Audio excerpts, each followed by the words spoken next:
Howdy, howdy, y'alls. I haven't been posting for a while because I've been really busy doing all kinds of stuff. So, anyway, if I do the math right, I've got 3 new subscribers. Thanks for watching. Beeping in the background is my coffee pot telling me that my coffee that I already have is done.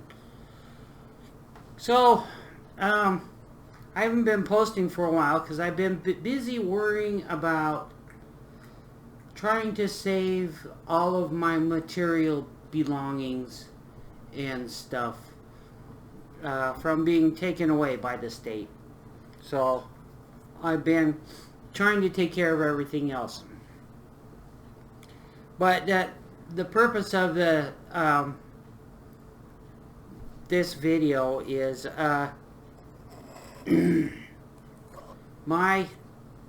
one of my best friends. I have several groups of friends that I grew up with. I have my car friends, my cousins, and my friends that I grew up with in the church, the Mormon church, the LDS church. I'm no longer practicing, but that's not important or even really relevant right yet in this conversation. So one of my best friends that I grew up with, who knows, if I ever became a multi-billionaire, he could bribe me and make lots of money off of that, because he knows all my secrets, mostly. So anyway, so I've been in transportation at least since 1995. And there's certain things that I know and the habits that I follow and do that have kept myself and primarily my passenger safe, in techniques in driving and the way that I drive to keep me safe so that I could stay in transportation for all this time. I'm not directly trying to represent the company I work for, but I think it's relative to what I do. So anyway, my best friend that I grew up with in my neighborhood, we grew up together, played army together, did all kinds of stuff, shot each other with BB guns and everything like that. So that's the way we grew up. So anyway, this last week, there was a wreck on the freeway out here on I-15 in northern Utah. And my best friend, I haven't authorized to use his name or his wife's name, so I'm not going to infringe on their privacy on that. So there was a wreck, and their granddaughter died in the wreck. Now, this is, and I don't care what anybody says, but when you're on the freeway, there is no such thing as an accident. On the freeway, you don't have to stop for lights. You don't have to do this, that, and the other. There's only merges and stuff like that. Everything's happening in a fluid moment. Now, in Utah, drivers in Utah are aggressive and competitive. Then they always have to drive faster than the speed limit, and they bunch up into groups of herds of people going 20 miles an hour over the speed limit. So in my opinion, in Utah, there is no such thing on the freeway as an accident. This is people being aggressive and forceful with each other over a position, a moving position on a freeway that won't matter once they get off. Okay? There's all these people getting aggressive and everything. And the thing is, where it hits home with me is my best friend's granddaughter was a special needs child. Special needs, handicap, whatever. I don't care what your politics are on it. has a disability of some sort that prevents her or prevented her from being able to participate in what we call a normal life. So for me, this particular thing, accident, wreck, hit home with me because I did a lot of paratransit transportation in California. That was the only thing I did. And in Kentucky, I did the special needs bus for the McCracken County school system. And I did that for a short while. And then even with Paducah Area Transit, I did some of the paratransit work stuff also. So group homes, special needs kids, it's a spectrum of disabilities. It's not just one thing, because every kid is special, unique, and different. Because handicaps manifest in many. Everybody can give it a tag on one thing, but anyway, I enjoyed doing this kind of work. And the thing is, how this hit home to me is my best friend never knew that I did all of this work. And so for him, it's a very, very personal loss. And for me, it's a very, very personal loss at the same time for him and his wife and his family, because I know exactly the specialness and uniqueness of this child who lost her life because of a wreck. Now the thing in Utah, with Utah drivers, and it's part of the culture in Utah, which it really makes me upset over this part of the culture of Utah. I was born and raised in Salt Lake City. My heritage goes back. Here's our genealogy. Okay, goes back to the Mormon settlers who came across from Illinois, all the way back to the Revolutionary War when we were fighting for our independence against the British. Okay, so I know this culture, even though I'm no longer a part of it. And it's a specific Mormon thing, because when I drove in California, you didn't have this kind of competition thing, because everybody knew in California, Southern California, Orange County, San Bernardino, everything like this, everybody knew that if one person got into a wreck, that was 2 hours of your life gone, because you're going to be stuck in traffic forever. In California, it took me 12 minutes to get to work and 2 hours to get home. Okay, so everybody's adjusted to this notion that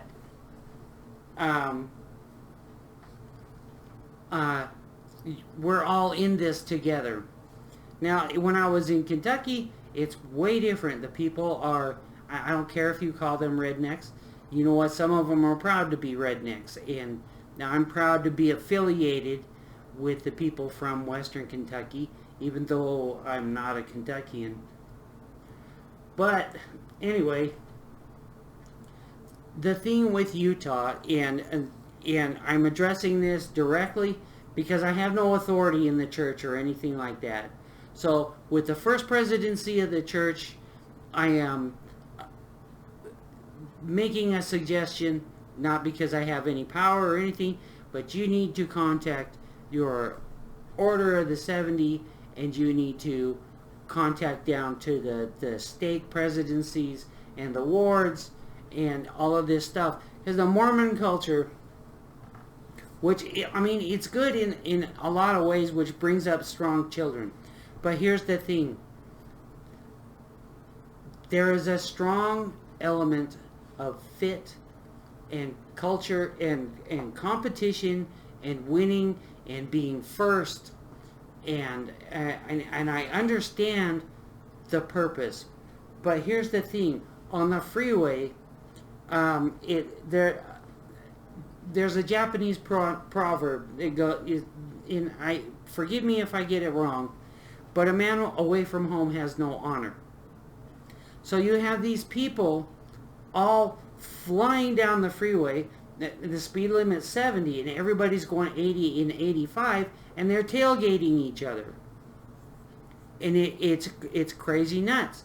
And if you go down south of Provo, you'll have packs of cars going 100 miles an hour because everybody's tailgating each other, trying to get up, and then if you try to get around them, they get upset because you're passing them because you're all going 100 miles an hour. And I've been through this. I've noticed this. In Kentucky, you don't have this competition. Western Kentucky, Louisville. I'm sorry if I pronounced it wrong. I guess I don't raise the back of my tongue correctly, but to say Louisville. But I can say Paducah. Okay, so that's where my people are, in Paducah. And I'm proud to be affiliated with Paducans. And so anyway, you don't have this competition going on of everybody trying to be first. And in Paducah, you have tons of different churches. None of them are competing against each other. When I was driving fixed route in Kentucky, the biggest discussion almost every day was which church was going to have the best lunch. Okay? You don't have the churches competing and trying to be first or whatever. Everybody's just trying to get their small piece of pie. Okay? That's Kentucky. Okay? It's not a competition. It's not about being first. It's not who knows Christ. It's not that. It's about getting along. In Utah, the thing that ticks me off the most is everybody is competing for nothing. Everybody has to be first. Everybody has to be angry at the person that changed lanes wrong. Everybody has to be angry at the person who's going too slow on the freeway. They can't just slow down themselves and then pass on the right, whatever, which is probably illegal. But you know what? The person who's in the fast lane, who's driving the speed limit, is obeying the law. 70 miles an hour is the speed limit. Well, what happens in Utah, and I'll admit, I've been guilty of this myself, because this culture of competition and being first and being fit and winning all the time in Utah, this sportsman obsessive unhealthy thing with being first and always winning and getting upset if somebody doesn't let you win. It's just a weird, obsessive, unhealthy culture that, from my perspective, from what I see as a professional driver, having driven for years in Southern California and in Kentucky, and then I come here. Even my ex, she would not drive. I had to drive her to work in the mornings, and she would ride the bus home because she would not drive in Utah traffic in the Mill Creek area. Just no way, because everybody's aggressive. Everybody's too busy to have consideration for each other. So even my cats know that I'm upset. This stuff has got to stop. Okay? Now, the part that for me that is personal is I did a lot of paratransit transportation, and I drove a lot of handicapped kids.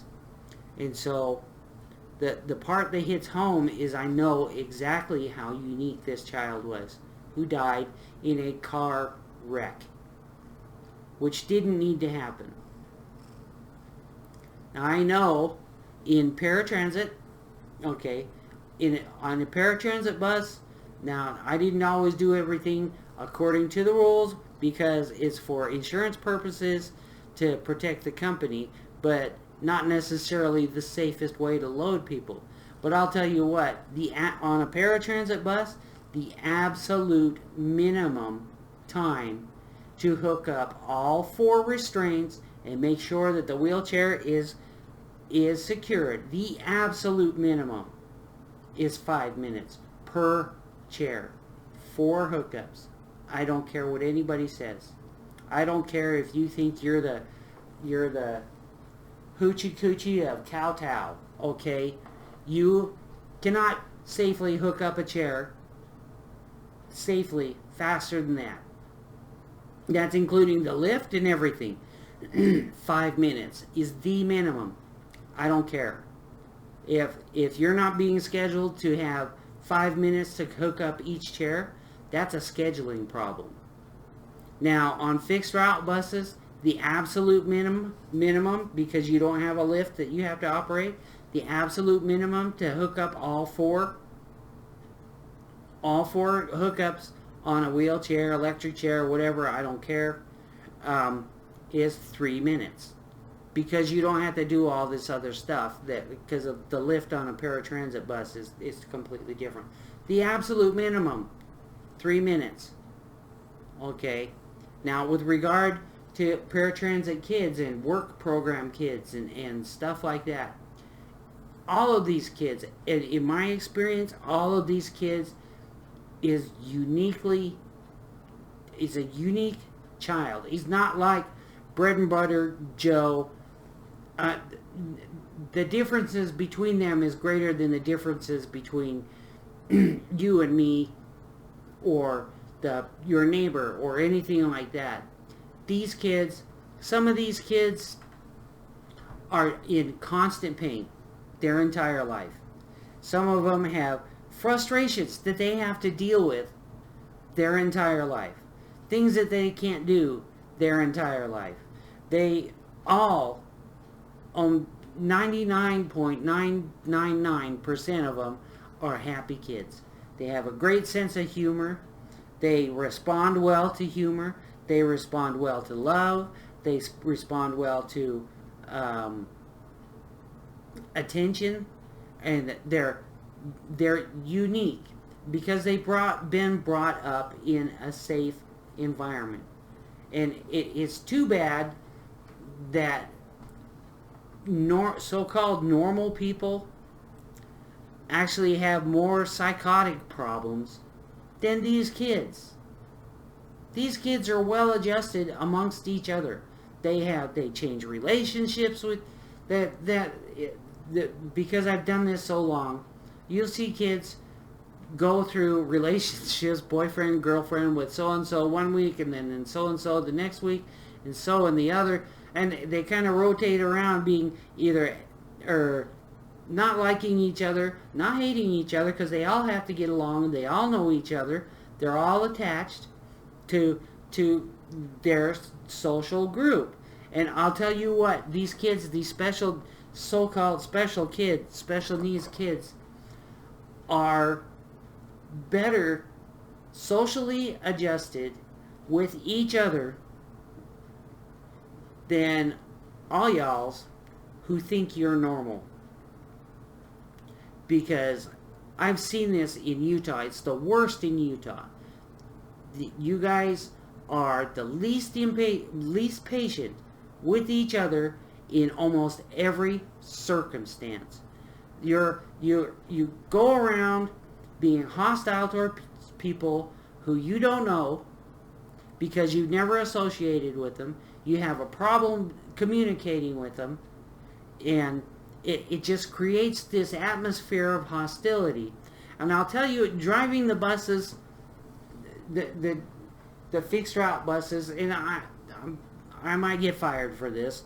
I don't know, because I have nothing bad to say about the company that I work for. I have nothing bad to say about the management or anything like that. You know, nobody's perfect. I'm not perfect. Da-da-da-da-da. But I'll tell you what, I've had the best conversations with people who are homeless, who have disabilities, who have drug problems, who have they've just gotten out of jail and they're trying to come straight. there's a lot of things going on, and you have a lot of people who have to play tough guy because they just got up out of prison and they're still going through PTSD from being in jail or whatever they've gone through. But you give them half a fraction of a chance to tell their story, and guess what?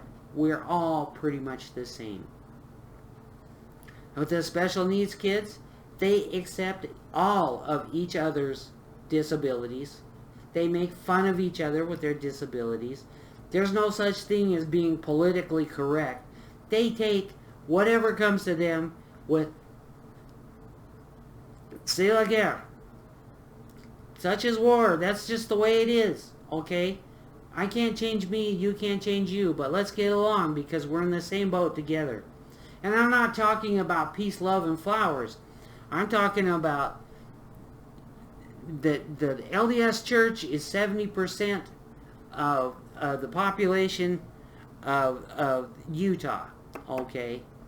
There is no need for all these people. Yes, I'm going to light up my cigarette because I'm steamed up right now. If the church wants to have an impact on the world that is outside of the church and not insular to just the church, this is, in my opinion, what you need to do. You need to open up communication between the church and the people around you who are not part of the church. And it's not an interfaith thing. It has nothing to do with it. It's called being civil to people who aren't you.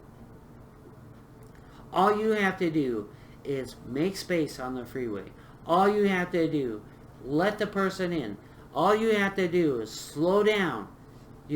70 miles an hour is pretty quick. Keep your space. Be respectful of others. It's all that simple. And the part with the special needs kids, it just hit home so close to me and the work that I've done and the kids that I've gotten to know, and in Kentucky, in California, and in Utah. Some of them are you can ask these people and the kids, hey, can I have this? And it's one of my jokes. I'm like, well, did you give me my Reese's Pieces? And the people on the bus are like, oh man, I forgot. The sense of humor and being personable with each other and not looking at somebody or throwing off attitude because you think, it's like so-called normal people walking down the street who have to throw attitude because they have to feel like they're better than somebody else. That's not it. We're all in this together. There's no reason for everybody to be so competitive and hateful towards each other because guess what? You're going to get what you want. You're going to get what you need. It's not because you're better or worse than somebody else. This hostility towards each other has to stop. Even my little cat, Xena, is upset because I'm getting fired up. It's just got to stop. I don't care. You know what? If you go to a Mormon church, LDS church, go visit a Pentecostal church or a Lutheran church or a Catholic church or something like that, and go to the service and you don't tell them anything. Just go to the service and experience it. And there's going to be somebody you don't know who isn't part of your ward or part of your stake or part of your bishopric or anything like that. Go out there on your own, and not because of a program or because you had to have permission or because you think it's a sin to associate with people who aren't affiliated with you. Some of the greatest people I know are Muslim, Buddhist, Shinto, Zoroastrian. Southern California is the greatest mixing pot. Guess what? Everybody had to get along with each other. You have ethnic groups. Okay, they have some things that are different. And I forgot the Sikhs. The Sikhs are some of the nicest people I've ever met. Now, I can't follow everybody's religious order and rules, But if you open up and accept each other for their differences, then maybe what happens is you'll be able to merge together and make better for everything around, instead of having this tension of the other. And because you don't have it on these paratransit buses and these special needs kids, you have no such concept as the other. There's none. And trust me, since 1995, I've been doing the paratransit and all this other stuff. It's not about the other. They all go to the same program. Some of them go to one program, but they are glad to have somebody back. Or, well, they're not so glad, but they have to get along because they all ride the same bus. And they're better socially adjusted with each other than, and I can't iterate this as much any more strongly.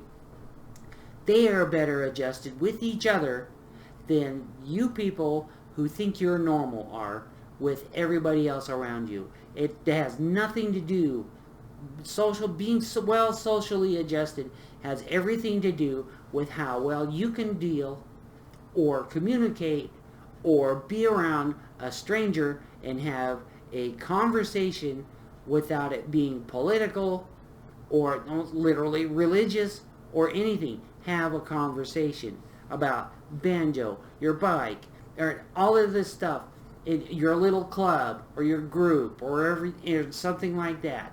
Okay? I have nothing against secret societies or whatever, because you'd be surprised at how mixed they are.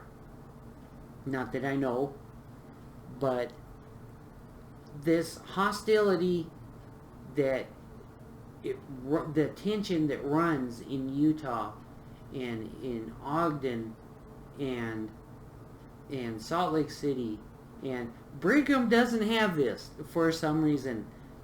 I like Brigham, but I'm already settled in my house, so I'm kind of stuck.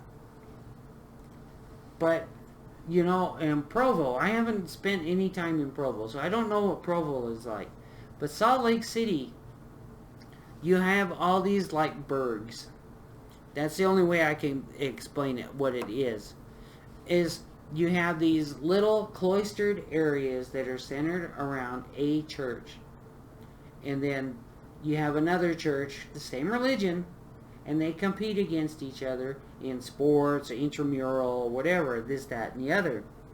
Now, I think competition is healthy when it doesn't come down to exclusion. Excluding somebody because they're not part of your club, or part of your church, or part of your ward, or your bishopric, or anything. There's a church I want to go to really bad down there because there's a whole bunch of cousins that I have there, the Labrum family, who I just want to sneak in and see what other Labrums look like. My surname isn't Labrum, but I am 3 generations, 4 generations from the first Mormon settler in Utah. I just want to go and see what other Labrums look like. That's it. I can't go to the LDS Church because of this, and because I like my coffee, and it's not a lack of faith. I have the same beliefs as the LDS Church, except for some other stuff that's not important to us being able to get along, and excluding other people. Excluding other people and being in competition against these other people, it does nothing for society. It does not help. I love my passengers from Guyana and other parts of Africa, Eritrea. My Vietnamese passengers, I like shocking the heck out of them. My Cambodian passengers, my Thai passengers, Chinese passengers. Now, Chinese is difficult because there's a bunch of different languages. The Chinese aren't just Chinese. And the Vietnamese aren't just Vietnamese. You have 3 dialects. And the Cambodians, Lao, Hmong, where can I go? I mean, the Filipino people. They're some of the nicest people I've ever met. And they're so surprised when when you say hello to them in Tagalog. So in the Samoans, and you know, it's about accepting people who are different than you, and stop being so hostile towards each other. It's not making the world better. It's not making Utah better. It's not making the LDS Church better. Okay? This is exclusionary hostility towards everybody who's not like you. And I don't care if you're part of any of the alternate lifestyles, because I'm not going to say one thing is better than the other and everything like that. The hostility has to stop in at least one direction. And the best way is to say, I don't care. How are you? Literally. And this is not a peacenik, flowers and weed and LSD thing. This is, you know, simply being considerate of others regardless of how they look, smell, well, not taste, look, smell, act, whatever. You know what? There's paratransit bus. Every kid has a different spectrum of behavior, disability, functionality, everything. And guess what? They go to work program, they get along with each other. You know, they're more normal than you and I are. I just had it up to here with Utah. It's the biggest reason why I would want to leave the place where I was born and where my ancestors are. Born and raised Utah. Okay? I love my state. I love my heritage. But this competition and competitive attitude towards everybody that's not you is ruining the state of Utah. And I know that we have a lot of American foreigners coming in. Guess what? You're going to have to adjust to it and you suppress your frustration and just figure out how to get along. Because there is tons of plenty. Nobody's taking anything from you. Nobody's going to stop you from making your $1 million. Nobody's going to stop you from having your Ferrari. Nobody's going to stop you from having your Lamborghini. Nobody's going to stop you from having your Mercedes-Benz or your Tesla. Whatever it is. Nobody's going to stop you from doing anything. The only person stopping you from being nice, and I'm not talking Pollyanna, piece of rainbows, unicorns, and stuff like that. All you have to be is sociable towards each other. And I don't care, you know, the part that, and I'm saddened, I'm hurt, I've taken it personally, the wreck that happened on the I-15 for little Jax, because I know exactly who she was, and it didn't have to happen. And I'm so sorry for Anna and Darren, because I can't relate exactly the feelings, but I know what you're going through, and I know the specialness that is gone. So,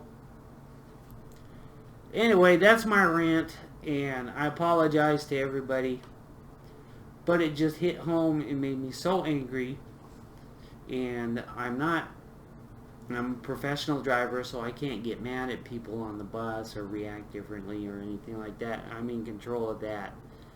That's a different level of professionalism that I can't explain.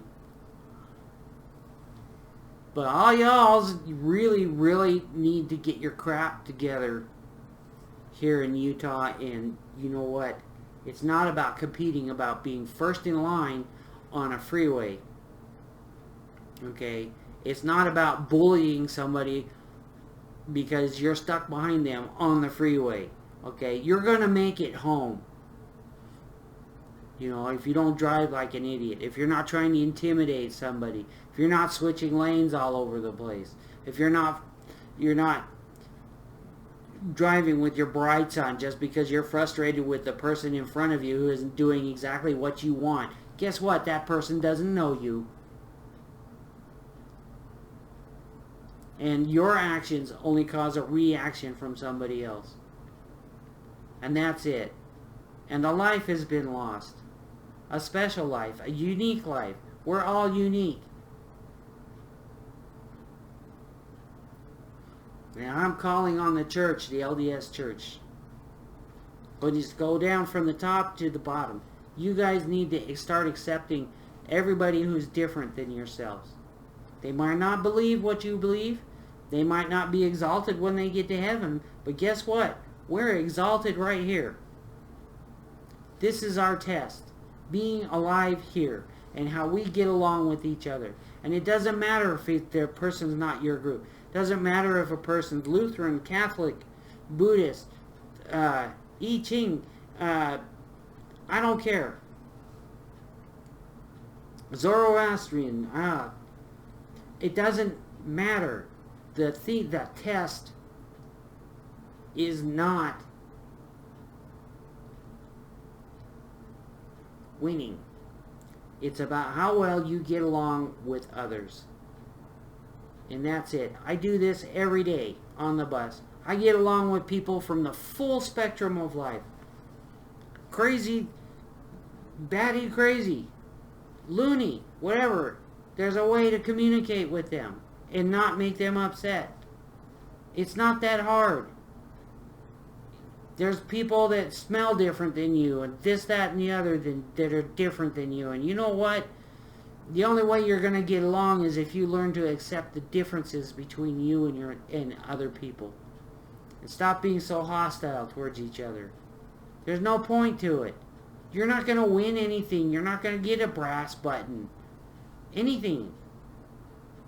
This competitiveness on the freeway. This having to I don't care if you're out all alone on I-70 going 130 miles an hour, okay? You get into a wreck, that's your fault. Okay. You survive it? Great. You got a brass button to say, oh, it went this fast. Okay?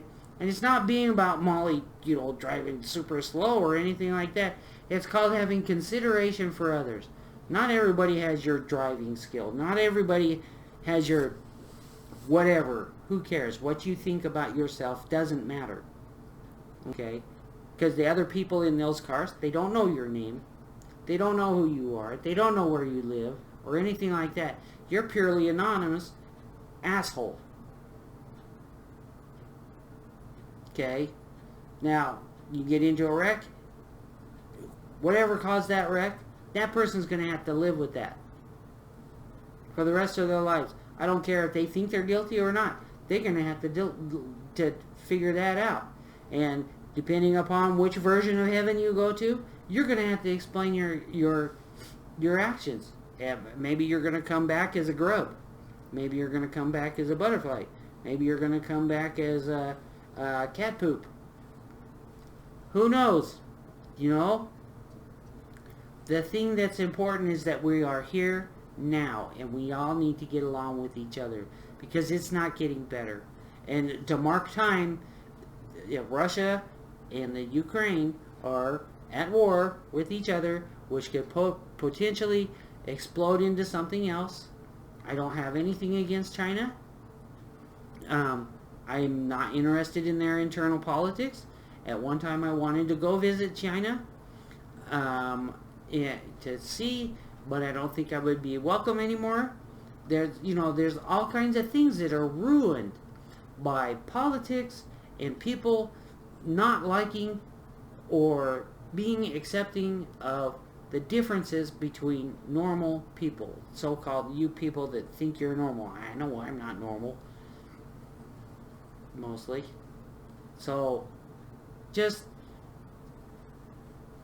man, it's so frustrating. I'm so angry, not breaking things angry, just angry in the sense that it didn't have to happen. And because I'm a professional driver, I have a vision of my head in the way that happened. And because I drive all the time. I've been driving since I was 9 years old. So I can tell the body language of a car a quarter mile away. And I know what to do to stay away from that car. It's that simple. Now, some people, maybe you're not smart enough to figure it out, how to drive safely and be courteous to others and stuff like that. Maybe you're the one with the mental defect that figures that you can compete with somebody who doesn't know you're competing with them. Now, I don't know if that's kind of like the definition of insane, but 5 seconds of trying to get home faster or whatever, oh, somebody left the water on in the tub and it's running over and the basement's ruined. Guess what? It's already done. Getting home sooner isn't going to fix it. Anyway, thanks for watching. I apologize, but this is something that really hit home to me. Yeah, I didn't mean to get emo, but it's better than going out and breaking things and everything like that, because I used to do that. That's my cousins and some of the friends I grew up with. But it's not about me. A special light has gone out in the universe, and I never got a chance to meet her. And I feel bad for my best friend and his wife and his daughter and his granddaughter, because there's a whole channel of experiences that have been turned into what ifs. So anyway, God bless whoever you believe God is. Doesn't have to be the name or person that you think it is, that I think it is. God bless. The universe should bless you. Be safe. Be considerate of others. And take it easy. Don't take everything so personally, because the person that you're upset with on the freeway doesn't even know you exist for the moment. They don't know your spirit. They don't know your personality. They don't know your sense of humor. They don't know your sadness. They don't know your tribulations. They don't know anything about you except that you're being hostile to them for no reason. And it doesn't matter what you're doing.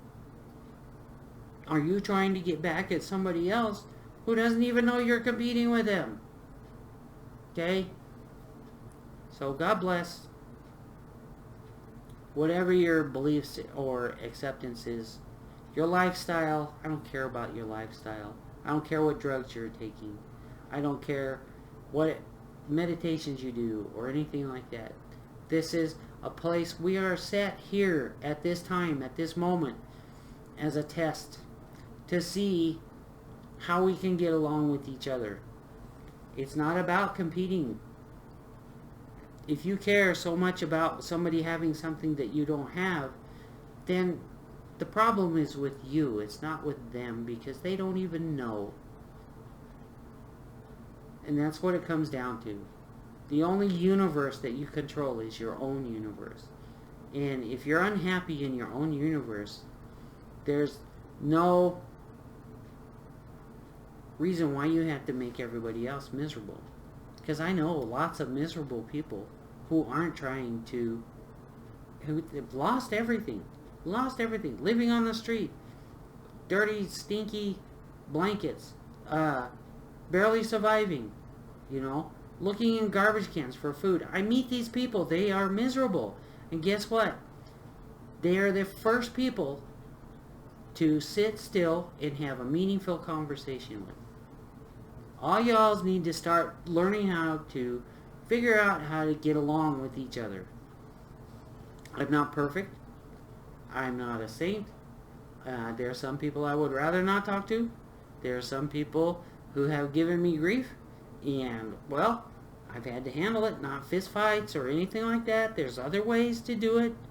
You refer up to the next authority, because when you're at the bottom of the totem pole, authority goes up. Anyway, God bless. Have a good night. Thanks for listening to my ramble. I'm gonna post this. So there it is. My food's getting cold. I just got home and it is 2:45 a.m. and my cats are like, "What the heck are you doing?" Right? Come here, Jules. Kitty, kitty. Come here, silly. Come on up here. You guys haven't seen Jules for a while. Well, you might have seen his tail. Meow. Good night.